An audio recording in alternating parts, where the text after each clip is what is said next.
ನೀವು ಸಫಾರಿ ಪ್ರಿಯರಾಗಿದ್ದರೆ ನಿಮಗೊಂದು ಸಂತೋಷದ ಸುದ್ದಿ ಇದು. ಮತ್ತೆ ಪುನರಾರಂಭಗೊಂಡಿದೆ ಸಫಾರಿ ಓಟ.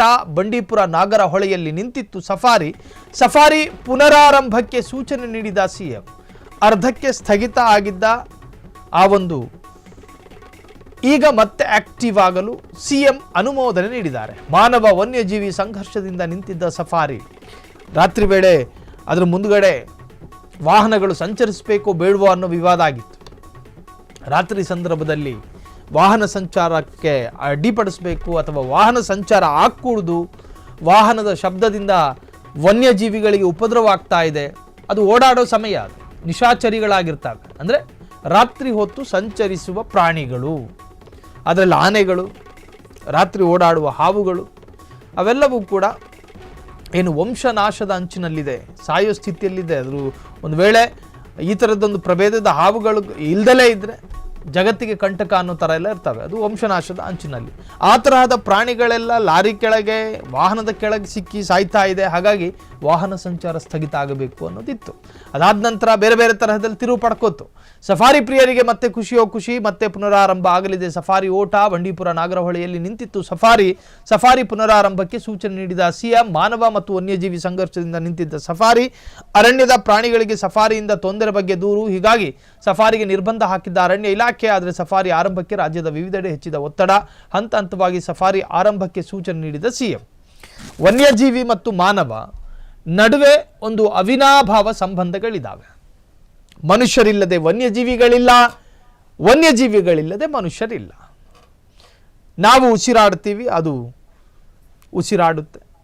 ನಾವು ಆಕ್ಸಿಜನ್ ಆದರೆ ಅದು ಮತ್ತೊಂದು. ಹೀಗೆ ಪರಸ್ಪರ ಎಲ್ಲದರಲ್ಲೂ ಕೂಡ ಡಾಟ್ ಕನೆಕ್ಟ್ ಆಗಿರ್ತಕ್ಕಂಥ ಒಂದು ಸಂಬಂಧ.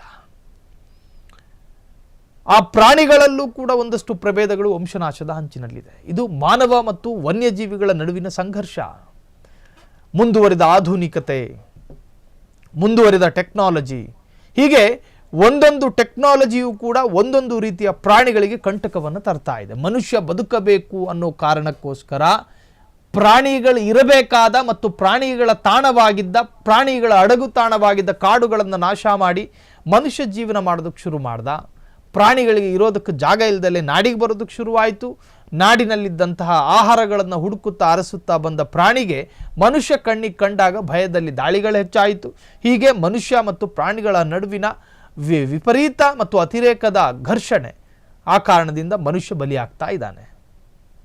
ಹಾಗಾಗಿ ಆ ಕಾರಣಕ್ಕೋಸ್ಕರ ಬಂಡೀಪುರ ಸಫಾರಿ ನಿಂತಿತ್ತು. ಸಫಾರಿ ಅಂದರೆ ಒಂದಷ್ಟು ಪ್ರಾಣಿ ಪ್ರಿಯರು ಬಂಡೀಪುರಕ್ಕೆ ಹೋದಾಗ ಆ ಸಫಾರಿಯಲ್ಲಿ ಇಡೀ ಅರಣ್ಯವನ್ನು, ಆ ದಟ್ಟಾರಣ್ಯವನ್ನು ರೌಂಡ್ ಹೊಡೆಯೋದು, ಜೊತೆಗೆ ಅಲ್ಲಿನ ಆ ಸೊಬಗನ್ನು, ಪ್ರಾಣಿಗಳ ಜೀವನ ಶೈಲಿಯನ್ನು ಹತ್ತಿರದಿಂದ ನೋಡುವಂತಹ ಪ್ರಯತ್ನ ಸಂಪೂರ್ಣ ಮುಂಜಾಗ್ರತಾ ಕ್ರಮವಾಗಿ ನಡೀತಿರುತ್ತೆ. ಸೊ ಆ ತರಹದೊಂದು ವ್ಯವಸ್ಥೆಯನ್ನು ನಿಲ್ಲಿಸಲಾಗಿತ್ತು. ಈಗ ಮತ್ತೆ ಸಿಎಂ ಅದಕ್ಕೊಂದು ಸೂಚನೆಯನ್ನು ಕೊಟ್ಟಿದ್ದಾರಂತೆ. ಹಂತ ಹಂತವಾಗಿ ನಡೀತಾ ಇದೆ. ಸೊ ಇನ್ನು ಅದರ ಪರಿಪೂರ್ಣತೆ ಯಾವಾಗ ಅನ್ನುವುದೇ ಅತ್ಯಂತ ಕೌತುಕ. ಕ್ಷಣ ಕ್ಷಣದ ಸುದ್ದಿಗಳಿಗಾಗಿ ಫ್ರೀಡಂ ಟಿವಿ ಸಬ್ಸ್ಕ್ರೈಬ್ ಮಾಡಿ, ಲೈಕ್ ಮಾಡಿ ಹಾಗೂ ಫಾಲೋ ಮಾಡಿ. ಹೊಸ ಸುದ್ದಿಗಳ ನೋಟಿಫಿಕೇಶನ್ಗಾಗಿ ಬೆಲ್ ಐಕಾನ್ ಮೇಲೆ ಕ್ಲಿಕ್ ಮಾಡಿ.